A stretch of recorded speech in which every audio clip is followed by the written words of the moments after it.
Olá, seja bem-vindo ao canal Estudando Emmanuel, meu nome é Neuber e o assunto que nós vamos abordar nesse vídeo é reprodução. A reprodução é uma das 10 leis naturais categorizadas no Livro dos Espíritos por Allan Kardec e vamos iniciar então o nosso estudo a partir da introdução. Na introdução, geralmente, nós trazemos aí conceitualmente o que significa o tema, né? E reprodução no tema biológico está ali, ó. Reprodução em biologia refere-se à função através da qual os seres vivos produzem descendentes, dando continuidade à sua espécie, e todos os vivos resultam da reprodução, a partir de organismos vivos pré-existentes, ao contrário do postulado pela teoria da geração espontânea.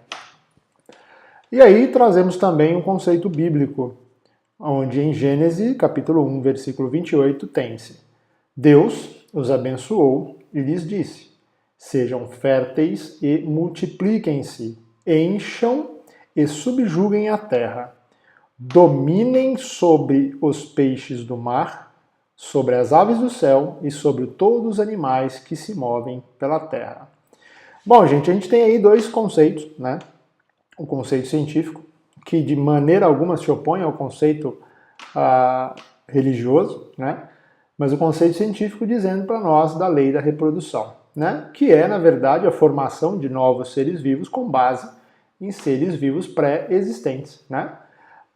E nós temos ali também o conceito bíblico, onde nos diz que Deus disse ao homem, né?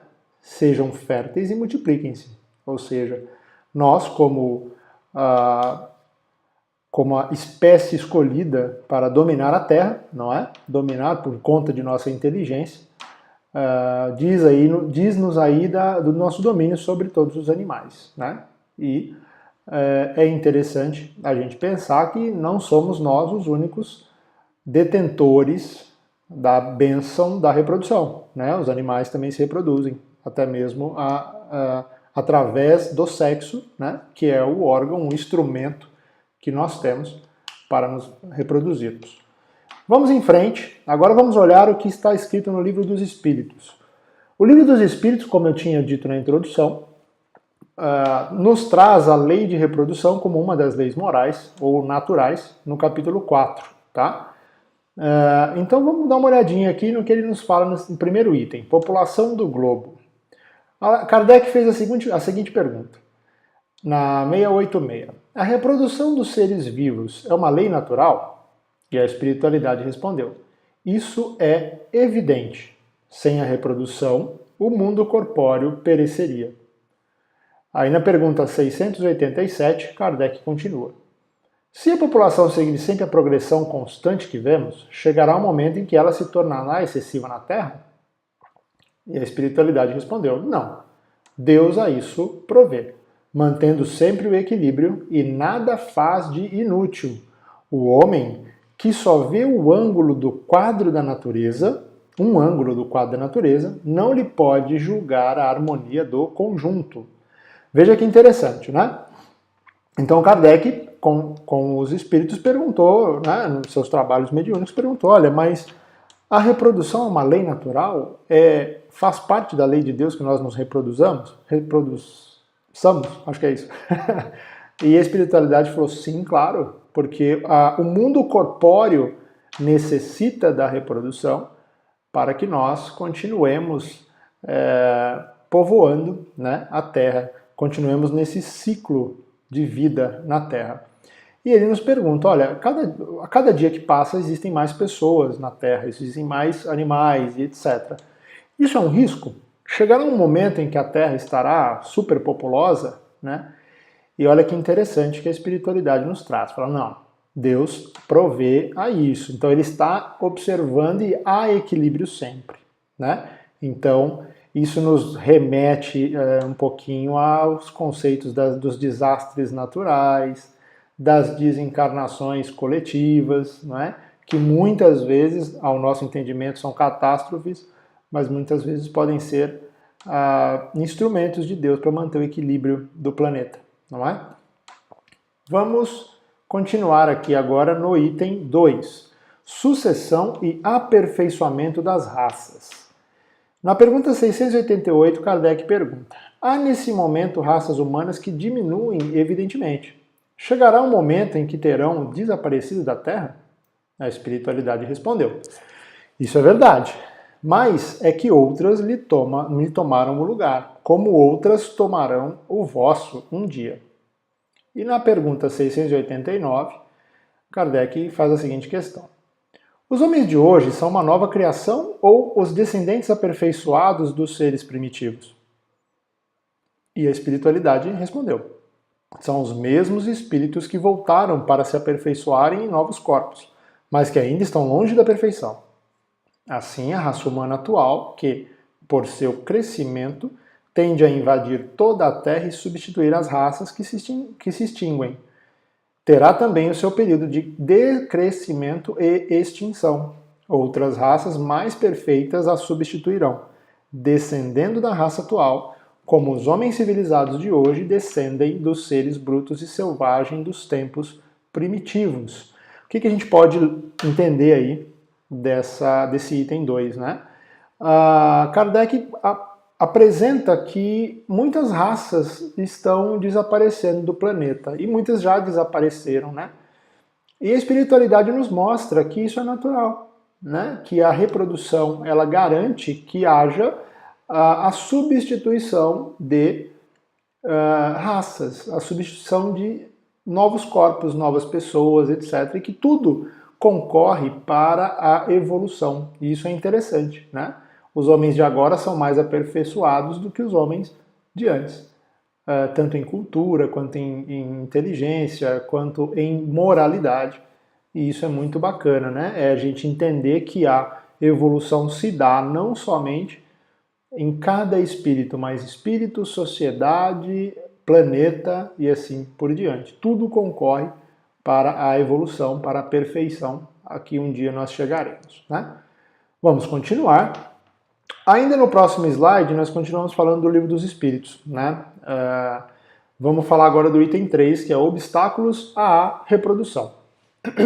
Na pergunta 693, Kardec colocou o seguinte: as leis e os costumes humanos que objetivam ou têm por efeito criar obstáculos à reprodução são contrários à lei natural?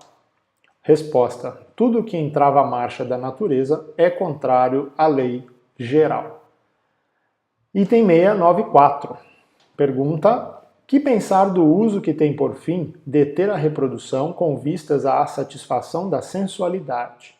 Resposta: isso prova a predominância do corpo sobre a alma e o quanto o homem está imerso na matéria. Gente, assunto polêmico, né? Um ponto polêmico aí do nosso estudo. Nós temos hoje muitos e muitos métodos anticoncepcionais, não é? E a gente vê que no Livro dos Espíritos, Kardec coloca, poxa, é contrário à lei natural criar obstáculo à reprodução? E a espiritualidade nos coloca, tudo que entrava à marcha da natureza é contrário à lei natural, à lei geral, né? E isso é um pouco difícil de nós entendermos, né? Porque o sexo está embutido em nosso dia a dia, na nossa sociedade, não só voltado à reprodução, mas também ao prazer individual de cada um de nós, né? Homens e mulheres.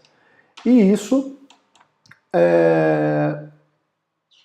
nos mostra aí a questão de, relacionado à reprodução, quando nós privamos alguém da possibilidade de reprodução, por exemplo, um método de castração, digamos assim, isso entrava realmente à marcha da natureza. Então imagina que quando nós pegamos aí uma garota que, por exemplo, um pai inconsequente, muitas vezes a menina muito jovem engravida e nessa gravidez o pai mesmo manda que seja feita a cirurgia de ligamento de trompa lá para ela não poder engravidar mais.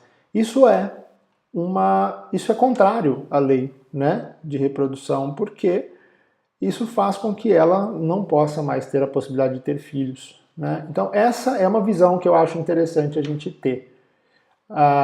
Mais à frente nós vamos tocar nesse assunto de novo, dos métodos anticoncepcionais. E depois ele fala o seguinte, olha, o que pensar do uso que tem por fim deter a reprodução, com vistas à satisfação da sensualidade?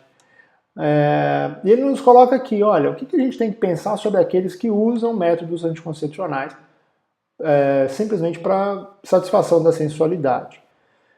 E ele fala aqui, ó, a predominância do corpo sobre a alma. Gente, nós ainda estamos no estágio de predominância do corpo sobre a alma e o quanto nós estamos imersos na matéria. É difícil nós analisarmos, né, esse item 3, obstáculo à reprodução, porque todos nós não estamos ainda em nível de abandonarmos a atividade sexual e a utilizarmos somente para meios de reprodução. Né? Mais à frente, como eu disse, nós vamos tocar nesse assunto novamente, e Emmanuel ele coloca em alguns pontos a importância da energia sexual para a renovação das nossas forças. E isso é bacana, tá? Depois a gente vai falar sobre isso, e nós não temos em lugar nenhum essa proibição do sexo, mas na verdade nós temos de entender como funciona e utilizar bem a nossa energia sexual. Vamos para o próximo tema, item 4, casamento e celibato. Na pergunta de número 695, Kardec coloca: o casamento, ou seja, a união permanente de dois seres, é contrária à lei da natureza? E a espiritualidade responde: é um progresso na marcha da humanidade. Na 696, Kardec questiona: qual seria o efeito da abolição do casamento sobre a sociedade humana? E a espiritualidade responde: o retorno à vida dos animais. Na questão 697, a indissolubilidade absoluta do casamento pertence à lei natural ou apenas à lei humana? E a resposta: é uma lei humana, muito contrária à lei natural. Mas os homens podem modificar as suas leis, somente as naturais são imutáveis. E na pergunta, finalmente, 698, Kardec coloca: o celibato voluntário é um estado de perfeição, meritório aos olhos de Deus? E a espiritualidade responde: não. Os que vivem assim por egoísmo desagradam a Deus e enganam a todos. Legal, gente. Vamos falar agora sobre casamento e celibato, né? Então, olha que interessante. Primeiro, a espiritualidade nos coloca que o casamento é um progresso na marcha da humanidade. Por quê? Porque são assumidos os nossos compromissos em conjunto, não é? Da onde se retira a grandiosidade da família, que é muito importante, né? O casamento, muitas vezes, é o que garante a continuidade da nossa espécie, né? E já no segundo, ele fala: poxa, e se nós perdêssemos o casamento? É o que a espiritualidade coloca. Se a gente parasse de todo mundo se casar, vamos voltar a como era antes. Então voltaríamos à vida dos animais, que é aquele que não tem aquele compromisso, né, assumido perante a sociedade, perante Deus, quando nós nos casamos, né? Depois ele diz o seguinte: a indissolubilidade, ou seja, quando nós falamos, olha, não pode separar no casamento, né? Muitas pessoas, ao se casarem, acreditam que jamais poderão se separar. Como dizem na igreja, até que a morte os separe, não é? E a própria espiritualidade vem nos dizer: olha, isso aí é uma lei humana. Não existe uma lei natural que diga que uma vez você se casando com alguém, você não poderá mais se separar. Não pode mais dissolver o casamento, não é? A sociedade já trabalha dessa maneira, mas muitos religiosos ainda pregam essa questão da indissolubilidade, que não pode separar, casou tem que ir até o fim. Eu diria, pelo que nós já lemos e estudamos sobre o casamento, sobre a união fraterna, eu diria que o amor, sim, é algo que nós temos de tentar, por amor, né, tentar ir até o fim, naquele compromisso que nós assumimos nessa encarnação, né? Porque na próxima, aquela que hoje é sua esposa pode ser sua filha, sua mãe, sua irmã, Então, tudo depende daquela encarnação que se está, mas a responsabilidade, né, e principalmente enquanto pais e mães, nós devemos honrar, não é? E depois ele nos fala, por último, do celibato, que é a escolha de não se casar, né, de ficar solteiro a vida toda. E é interessante a resposta da espiritualidade, porque ele fala, quando as pessoas vivem dessa maneira por egoísmo, ou seja, eu vou ficar solteiro porque aí eu tenho menos gasto, todo o meu dinheiro é meu, eu vou fazer o que eu quiser, vou curtir a minha vida e etc., como muitas pessoas fazem. Isso desagrada a Deus e engana todo mundo, né? Porque tá errado, né? Tá errado. Nós temos de, muitas vezes, nos submeter à união com outras pessoas, né? Para nos melhorar. E o casamento, ele é, como uma frase de Chico também, de Chico Xavier diz, são laços de compromisso, né? São laços de compromisso que nos fazem disciplinares, né? São laços disciplinares que nos fazem aprender muito, né? No convívio com outras pessoas. Bacana, né? Vamos continuar então? Agora sim nós entramos nos livros de Emmanuel. O livro A Terra e o Semeador, que é um livro de perguntas e respostas a Chico, perguntas feitas a Chico, né? E ele sempre garantindo a presença do benfeitor Emmanuel ao seu lado nas respostas.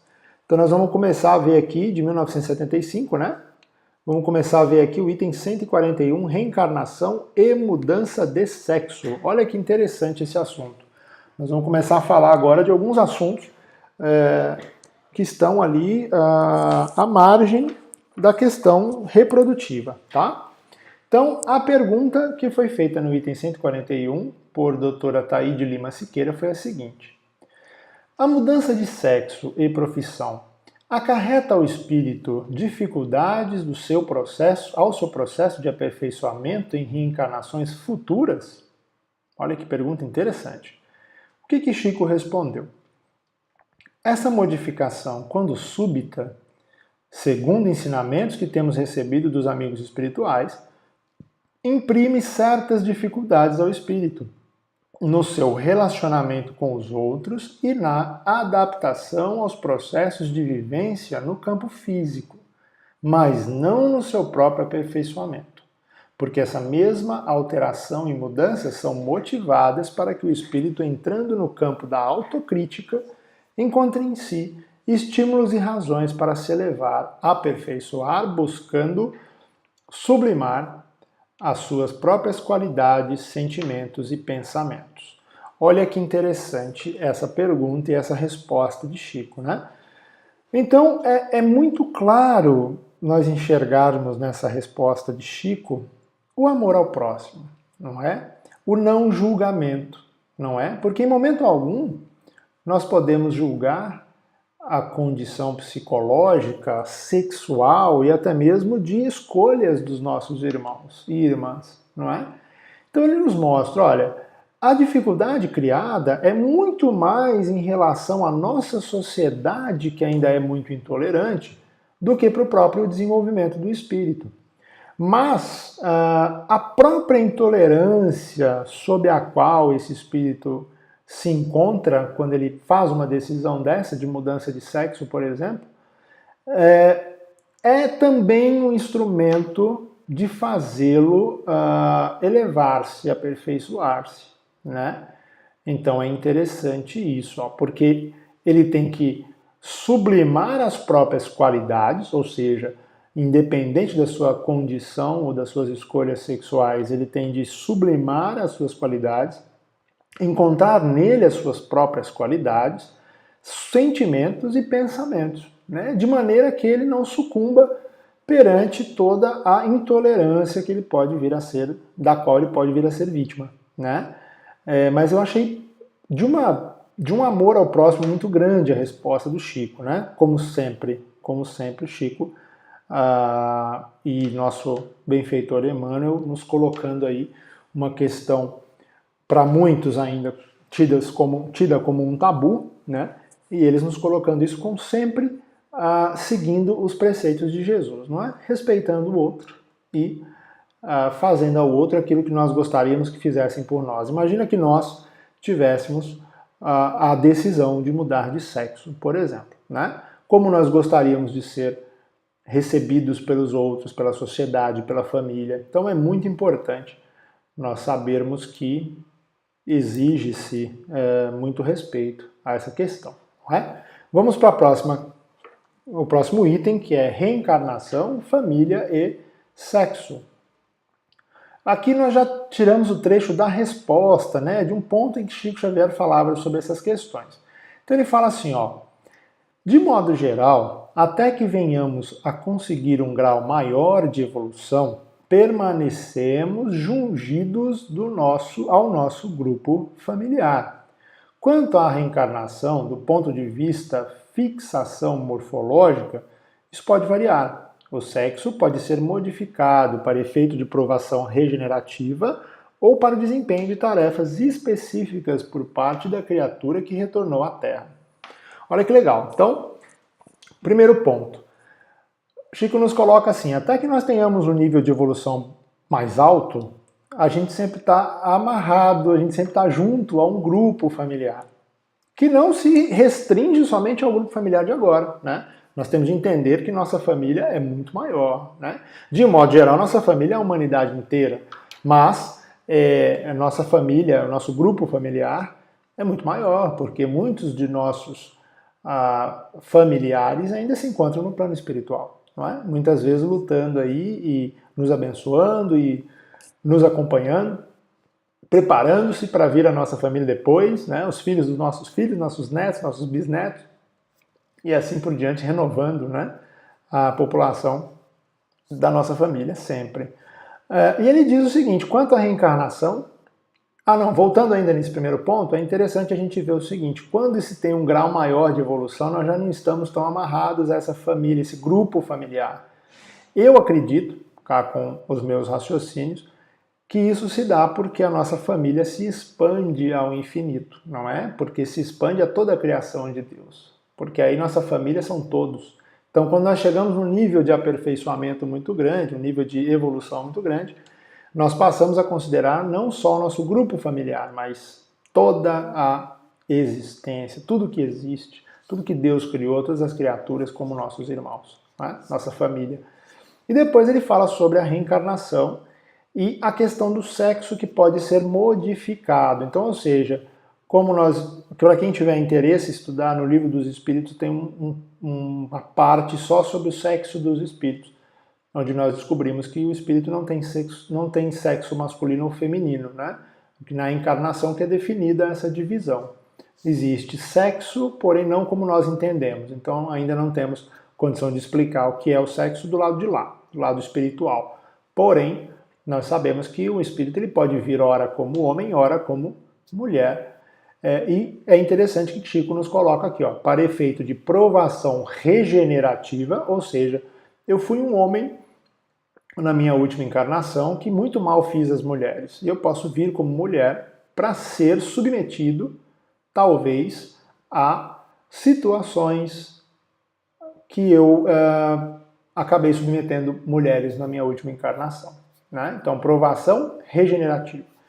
Ou para desempenho de tarefas específicas, ou seja, existem muitas situações, existem muitos sentimentos, existem muitas questões do uso da inteligência do espírito que somente como uma mulher ele pode fazer, ou somente como um homem ele pode fazer.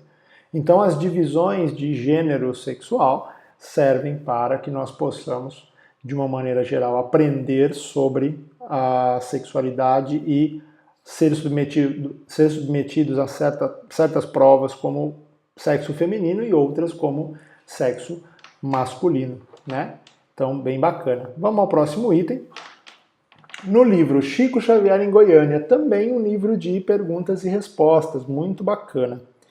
Então, nós temos a seguinte pergunta. Como interpretam os espíritos amigos a função do sexo? E Chico respondeu. Ao sexo devemos o bendito nome de mãe. Devemos ao sexo a formação dos tesouros afetivos do lar. O sexo é, pois, sagrado em si. E se há algo que possa desprimorar o sexo, isso nasce de nós, não da lei divina, das leis divinas. Compete-nos honrar os compromissos de natureza sexual com todas as forças da alma, mesmo porque, através do sexo, não só efetuamos a continuidade da espécie no mundo, mas também recebemos forças dinâmicas que nos podem sustentar a vida espiritual e física na execução do trabalho a que fomos trazidos à Terra. Bom, vamos lá. Agora a gente começa a ver aqui uma colocação muito interessante, né, sobre o sexo, que é a função que nos permite fazermos, atendermos a lei de reprodução, não é? Então nós temos aqui, ó, primeiro Chico coloca, devemos o bendito nome de mãe, porque é através dele que nós conseguimos, né, nascer, não é? E depois ele fala, olha, a formação dos tesouros afetivos do lar. Então, é através do sexo que se consegue a reprodução, que se dá a reprodução, e é através disso que nós temos os tesouros afetivos do lar e a oportunidade de trabalho enquanto encarnados, não é? E ele diz o seguinte, se há algo que possa desprimorar o sexo, ou seja, se há algo que pode trazer alguma conotação negativa ao sexo, isso nasce de nós, e não das leis divinas, né? E ele coloca aqui também o seguinte, temos de honrar os compromissos de natureza sexual, porque através dele, vamos lá, primeiro, nós efetuamos a continuidade da espécie no mundo, essa, sem dúvida, a lei de reprodução, colocada lá por Kardec no início do nosso estudo. Mas também, olha que importante isso, recebemos forças dinâmicas que nos podem sustentar a vida espiritual e física na execução do trabalho a que fomos trazidos à Terra. Aí está um ponto muito interessante. Chico nos coloca que nós recebemos forças dinâmicas, ou seja, nós trocamos energias quando em contato sexual com alguém. E muitas vezes energias muito íntimas, não é? Energias espirituais muito íntimas, quando nós temos uma relação sexual com alguém. E isso pode nos trazer uma força muito grande, pode nos restabelecer forças, pode nos ajudar a sermos pessoas mais felizes, melhores e tudo. Como tudo na vida, temos sempre de ter disciplina, não é? Ou nós nos perdemos em função dos prazeres. Não é verdade? Vamos continuar. Bom, próximo livro. No livro Irmão, de 1980, no item Respeito Mútuo, Emmanuel nos coloca. Para outros, estimarias indicar o casamento que se te afigura ideal, no campo das afinidades que te falam de perto. No entanto, lembra-te de que as responsabilidades da vida a dois pertencem a eles e não a nós, e saibamos respeitar-lhes as decisões. Para alguns, terá sonhado facilidades econômicas e domínio social. Contudo, terão eles rogado a divina sabedoria estágios de sofrimento e penúria, nos quais desejem exercitar a paciência e a humildade. Olha que bacana, gente. Pelo título nós já entendemos um pouco, né? Respeito mútuo. Então tem muita gente hoje que diz, olha, eu não quero me casar, não é? Outros que dizem, olha, eu não quero ter filho, eu quero ter um cachorro e pronto. Um gato, um cachorro, não vou ter filho. Eles nos dizem aqui que muitas vezes para nós, na nossa visão, nós falamos, poxa, você tem que casar, você tem que ter filhos, você tem que viver junto com alguém, não é? E ele nos coloca aqui muito amorosamente. Lembra-te de que as responsabilidades da vida a dois pertencem a eles e não a nós. Saibamos respeitar-lhes a decisão. Então é muito importante, não é? Que nós saibamos respeitar a decisão das pessoas, de não querer se casar, de não querer ter filhos, muitas vezes até o celibato nos recordando sempre que a justiça divina é perfeita, não é? E nós temos muito mais obrigação de olhar para nós mesmos do que para a vida dos outros, não é verdade? O que nós queremos para nós? Isso é importante. E depois ele fala mais uma coisa ali, que é bem importante a gente entender isso. Olha, muitas vezes nós pensamos na vida dos outros, né? Poxa, esse cara é tão inteligente, mas ele trabalha num trabalho que ganha tão pouco. Poxa, esse cara é um cara bonito, é um cara bem apessoado e vive sozinho, pula de galho em galho, como nós dizemos, né? E não se casa, e etc. Mas, olha só, muitas vezes aquele espírito pediu essa condição. Olha, eu quero encarnar e eu não quero me casar, eu quero viver somente comigo, quero viver a solidão de uma vida inteira sem me casar. Ou não quero viver a experiência de ser pai dessa vez, não é? E nós temos de entender que cada um está onde deve estar, cada um tem o que deve ter, né? Nós temos de entender, né? A vida de cada um, as provações de cada um nos fogem, né, do entendimento, porque nós não conhecemos a história toda, não é? Então isso é importante. Vamos respeitar sempre os outros, né? Vamos para o próximo item. No livro Mais Perto, de 1983, Emmanuel nos coloca o seguinte: pelo amor, entraste na terra e lhe desfrutas o bem. Por ele trabalhas e te devotas à construção do futuro, dele aguardando a vitória que te polariza os sofrimentos e os sonhos. Junto dele, ergueste o templo do lar, tecendo os elos suaves da família consanguínea, em que te consagras à luta redentora, e com ele penetrarás o segredo maravilhoso do sacrifício, esquecendo a ti mesmo em favor daqueles que te povoa o coração. Bom, esse item tem muito a ver com a questão da nossa convivência familiar, não é? Que é através do amor que nós devemos agir sempre, né? Erguendo o templo do lar, tecendo os elos da família e consagrando a luta redentora, como ele nos coloca, né? E ele fala uma coisa interessante aqui, ó, é com o amor que penetrarás o segredo maravilhoso do sacrifício, né? Esquecendo de ti em favor daqueles que te povoam o coração. Então, quantos de nós não nos sacrificamos em favor dos nossos filhos, não é? Então isso é muito importante. E tem tudo a ver com a lei da reprodução, né? Porque é através dela que nós temos a abençoada oportunidade do convívio familiar, que é a nossa primeira escola, né?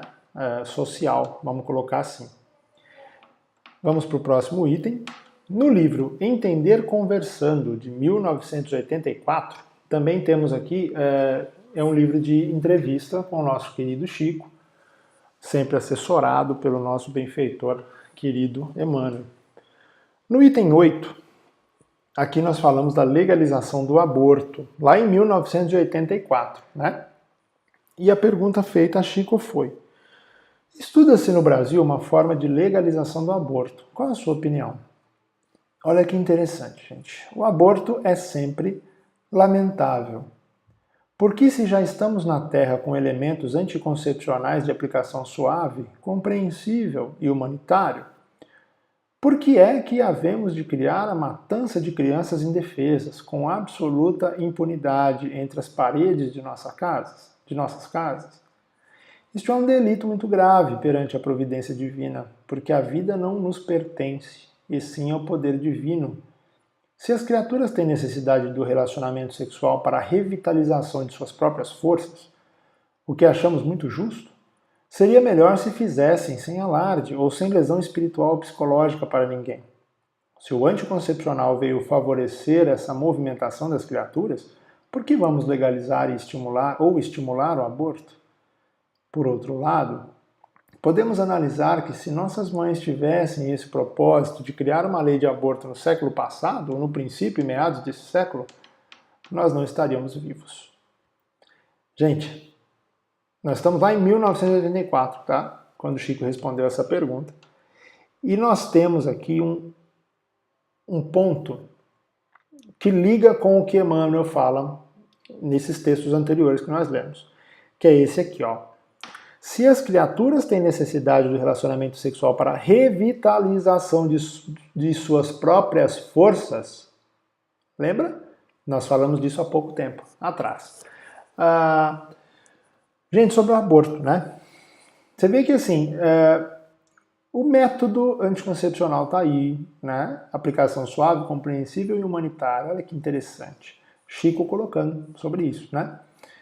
Completamente alinhado com os conceitos de Emmanuel, né? E ele nos fala sobre essa questão aí do aborto, né? Que é um delito muito grave. Bom, para a gente falar rapidamente sobre o aborto, porque é um tema grandioso que a gente pode procurar um dia fazer um vídeo sobre isso, um estudo sobre isso, né?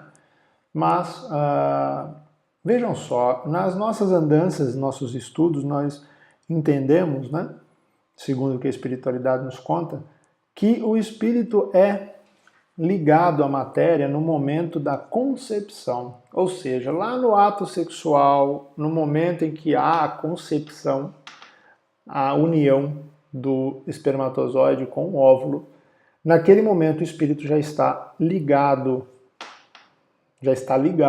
naquele corpo que se ensaia para a vida. Então, quando nós tiramos a oportunidade de vida de um espírito desse, nós podemos causar um mal muito grande a ele, não é? E a nós também. A nós também. Né? Nós já falamos de aborto em outros estudos e é importante que nós lembremos das nossas responsabilidades, não é? Então temos de observar isso, né? A lei divina, a oportunidade, a vida não nos pertence, não é? Não obstante, existe a questão que no próprio Livro dos Espíritos é colocada assim: é preferível, quando nós temos um caso em que o aborto é necessário para se salvar a vida da mãe, ou seja, e se nós temos de escolher entre a vida do ser que se inicia ou da mãe, o que devemos fazer? E a própria espiritualidade coloca que é preferível salvar a vida daquele que está em meio já ao seu processo evolutivo do que aquele que está iniciando, porque aquele que está iniciando será lhe dado uma outra oportunidade de recomeço, né? Então, não obstante toda essa questão do aborto, nós temos de pensar também que, se for para que a mãe sobreviva, é preferível tirar a oportunidade do filho do que o da mãe, que já está encarnada. Para quem tiver interesse, dá uma olhadinha lá no Livro dos Espíritos, tem essa questão, tá bom? Vamos para o próximo item. Livro Entender Conversando, continua mais um item sobre esse, né? E a pergunta lá foi: e o sexo? E aí Chico respondeu: quanto ao sexo, todos nós estamos conscientes de que é tão importante um órgão genético como é importante o órgão da visão ou da audição. Por exemplo, se um homem estabelece um processo de malícia contra alguém, naturalmente que o culpado não é o olho do homem, mas sim a sua mente, que foi quem idealizou ou ideou a malícia. De modo que, se o sexo tem alguma falha, essa falha está em nossa mente, mas não no órgão que nos deu especialmente o privilégio do título de filhos. Filhos de mães sempre maravilhosas, porque nossas mães são sempre almas grandes. Anjos humanos que nos acalentam nos braços e que nos abrem caminho para a existência humana. E, pelo sexo, é que a divina providência nos deu esse santuário. Interessante, né? Então Chico nos coloca assim: olha, e o sexo? O sexo é uma bênção. O sexo é uma mãe, como nós vimos em outros textos, né? E olha lá, e quando nós temos a malícia, nós utilizamos mal a força sexual, é um problema nosso, e não do sexo em geral, né? Nós que criamos em nossas mentes, muitas vezes, situações e mal utilizamos a energia sexual, né? Muito legal. E aqui, claro, Chico sempre numa homenagem muito bonita às mães, né? Ele que sempre teve muito amor e carinho pela mãe dele, né? João de Deus, que na verdade Maria, né? que se chamava também Maria, a mãe dele, e que vinha, né, muitas vezes aí, falar com o Chico, né, mesmo desencarnado. Muito bacana, muito bacana. Vamos ao próximo item. Ainda de Entender e Conversando, é um livro bárbaro para se ler sobre as coisas relacionadas à sexualidade, etc. De 1984, nós temos um item sobre inseminação artificial. Isso em 1984. Glória Menezes fez a pergunta. Falou, Chico, eu gostaria de perguntar a você sobre a inseminação artificial. E olha o que Chico nos responde sobre isso. Se determinada irmã nossa na humanidade requer esse tipo de criatividade para receber um filho da providência divina, não temos o direito de reprovar a criatura que escolheu esse processo. E temos ainda algo a considerar, é que mesmo companheiras nossas que se sentem inabilitadas para a gravidez, elas poderão, de comum acordo com seus companheiros, tomar o serviço de uma companheira capaz de receber por inseminação artificial os genes do seu próprio companheiro e atender ao desejo do casal no sentido de receber um filho genuinamente deles, com o auxílio de uma outra companheira capaz de estender a compreensão dela à solução do assunto com a máxima naturalidade. Olha que legal, gente. Lá atrás a gente falando sobre inseminação artificial, né? Então, na visão do Chico, obviamente ele coloca ali, poxa, se alguém quer se utilizar da inseminação artificial para ter um filho, não podemos reprová-lo, ela está cumprindo a missão dela dentro da lei de reprodução. Ele irá reproduzir um filho, né? Um filho é um filho da providência divina, não é? É um irmão nosso que vai nascer ali.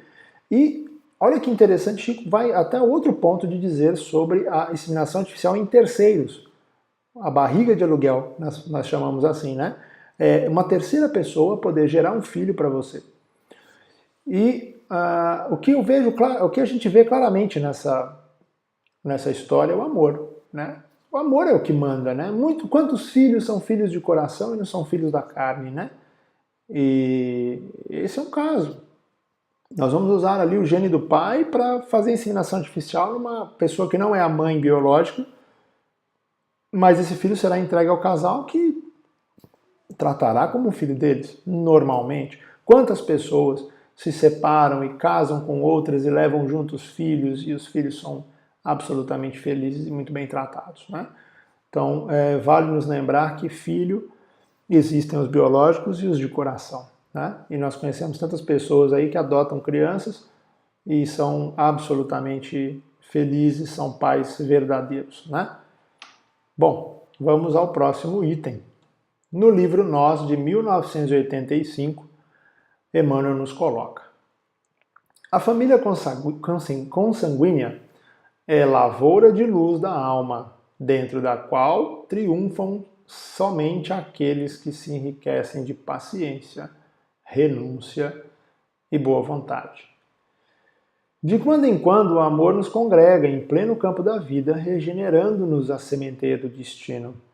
O lar é o porto de onde a alma se retira para o além do mundo.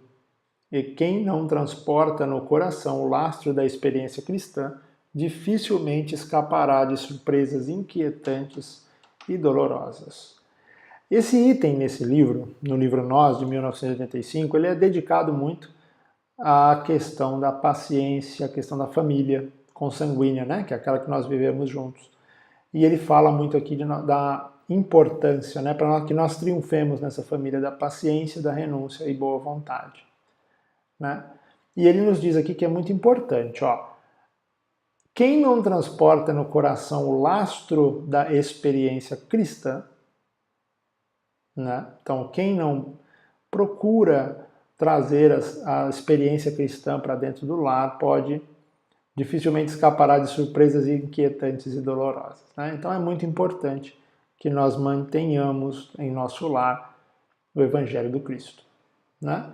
E é importante sobre a reprodução isso aí, porque além da reprodução nós temos toda a vida em família consanguínea que nós devemos nos preocupar e fazer o melhor possível, não é?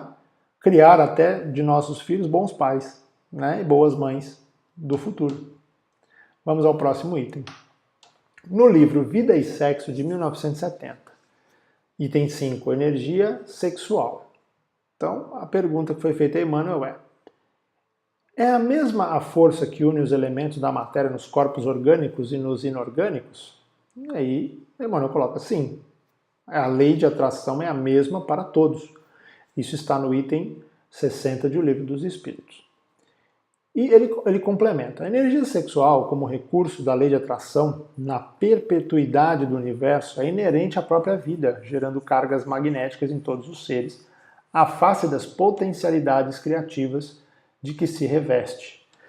Vamos lá! Esse livro, Vida e Sexo, é fantástico, tá? Para nós falarmos sobre a energia sexual e sobre tantos outros assuntos que lá se encontram, tá? Inclusive o aborto também é abordado nesse livro. Então vamos lá, ele fala que, olha, existe uma força que une os elementos, a lei de atração, que mantém o nosso corpo como ele é hoje, mantém todos os objetos que nós podemos ver. Existe uma lei de atração que atrai os átomos, que faz com que eles se permaneçam juntos, né? Na lei de movimento e de força que mantém força e velocidade que mantém a nossa vibração da matéria de maneira que ela não se dissolva, que ela se transforme em pó. Então existe uma lei de atração para a matéria. E essa lei de atração, ela também existe energia sexual, que também é um recurso da lei de atração. Olha que bacana, é o que coloca Emmanuel. Na perpetuidade do universo, ou seja, é o que mantém o universo se renovando, a energia sexual como um recurso da lei de atração. E ela é inerente à própria vida e gera cargas magnéticas em todos nós, né? Então é uma visão um pouco mais técnica sobre a energia sexual e sobre o recurso da lei de atração que Emmanuel nos traz nesse item. Muito bacana, né? Vamos para o próximo item, homossexualidade. Bom, esse também é um item muito importante. Vamos ver. O que nos diz Emmanuel? A homossexualidade, também hoje chamada transexualidade, em alguns círculos de ciência, definindo-se no conjunto de suas características por tendência da criatura para a comunhão afetiva com outra criatura do mesmo sexo, não encontra explicação fundamental nos estudos psicológicos que tratam do assunto em bases materialistas, mas é perfeitamente compreensível à luz da reencarnação. A coletividade humana aprenderá gradativamente a compreender que os conceitos de normalidade e de anormalidade deixam a desejar quando se trate simplesmente dos sinais morfológicos, para se erguerem como agentes mais elevados de definição da dignidade humana, de vez que a individualidade em si exalta a vida comunitária pelo próprio comportamento na sustentação do bem de todos, ou a deprime pelo mal que causa com a parte que assume no jogo da delinquência. E ainda, em muitos outros casos, espíritos cultos e sensíveis, aspirando a realizar tarefas específicas na elevação de agrupamentos humanos e, consequentemente, na elevação de si próprios, rogam dos instrutores da vida maior que os assistem à própria internação no campo físico e investimento carnal oposta à estrutura psicológica pela qual transitoriamente se definem. Gente, é bastante coisa, né? Para a gente entender. Bom, primeiro, a homossexualidade ou a transexualidade, nos círculos de ciência, ainda não temos o completo entendimento no que se toca aos estudos psicológicos e com as bases materialistas, né? Então a ciência ainda não consegue explicar por que homens muitas vezes nascem e falam, não, mas eu sou uma alma feminina, eu sou uma mulher. Ou mulheres que nascem e falam, não, mas eu sou um homem, eu não sou uma mulher. Então a estrutura psicológica do ser é masculina, mas o corpo físico é feminino. À luz da reencarnação, através do estudo das vidas progressivas, tudo isso se aclara no nosso entendimento, né? Porque aí nós começamos a entender que a alma, sim, tem uma estrutura psicológica feminina porque ela viveu várias experiências com uma alma feminina, ou, por exemplo, a última experiência com uma alma feminina, e agora está como uma alma masculina, está como um corpo masculino, como um homem veio nessa condição física para certas provações. Então, o que ele nos mostra, muito importante aqui no segundo parágrafo especificamente, é em relação a compreender os conceitos de normalidade e anormalidade, porque não é anormal, isso não é anormal, nunca, isso não acontece a partir de agora, né? Sempre houve no mundo essa situação, e nós devemos não julgar ou mesmo definir o ser pela sua sexualidade, mas sim pela vida comunitária, pelo comportamento do ser, não é? Porque cada um de nós pode escolher, nós temos o livre-arbítrio, e nós temos que entender os seres pelo bem que eles praticam ou pelo mal que eles praticam, não é? Essa deve ser a nossa percepção das pessoas. E não em relação às suas escolhas sexuais. Nós devemos aprender a respeitar todas as manifestações, não é? Sexuais, de gênero e etc., como elas se dão, não é? Assim como aquele que se sente diferente na sociedade deve respeitar a sociedade na heterossexualidade, na homossexualidade, na bissexualidade, não é? Essas escolhas sexuais e de afeição sempre existiram, é muito natural, e não há o certo ou o errado. O certo é o respeito, é o entendimento, não é? Que nós temos de ter com todos os nossos irmãos, né? E não julgar essas coisas de sexualidade como se isso determinasse o que é certo e errado, né? Tudo bem? Vamos lá. Agora vamos para a conclusão. Bom, na conclusão nós dividimos aí em 5 itens para a gente falar um pouquinho sobre cada um. No item 1, manutenção do corpo, do mundo corpóreo. Bom, gente, lá no começo do nosso estudo a gente viu que no próprio Livro dos Espíritos a lei de reprodução é o que garante a manutenção do mundo corpóreo, ou seja, nós precisamos da lei de reprodução para que o planeta continue recebendo, né, espíritos e populando, né, o nosso planeta. No item 2, substituição das raças. Também é através da lei de reprodução que nós renovamos, né, que Deus renova o planeta com raças melhores, tanto no quesito de intelectualidade quanto no quesito de moral, não é? Então, sempre estamos aí, através da lei de reprodução, substituindo as raças e melhorando o nosso planeta. 3. Sexo dos espíritos. Nós falamos sobre isso ao longo do estudo, que o espírito não tem sexo, né? Ele está encarnado num corpo feminino ou num corpo masculino, segundo a nossa divisão, material, né? Material.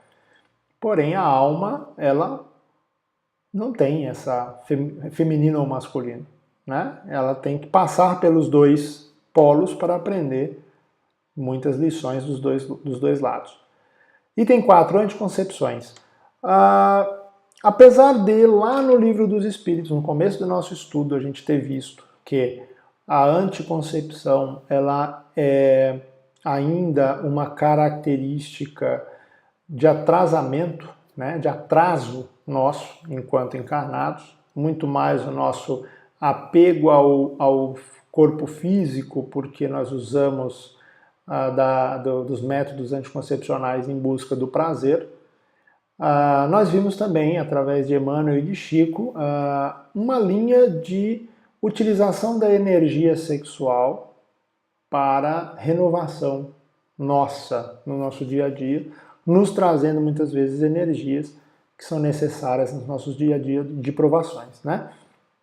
Eu gosto muito mais dessa linha porque acredito que o sexo com amor é muito bacana, né? Nos renova muito o ser e nos dá muitas possibilidades aí de renovar as nossas energias, de nos sentirmos amados, de nos sentirmos desejados, da nossa autoestima e tantas outras, né?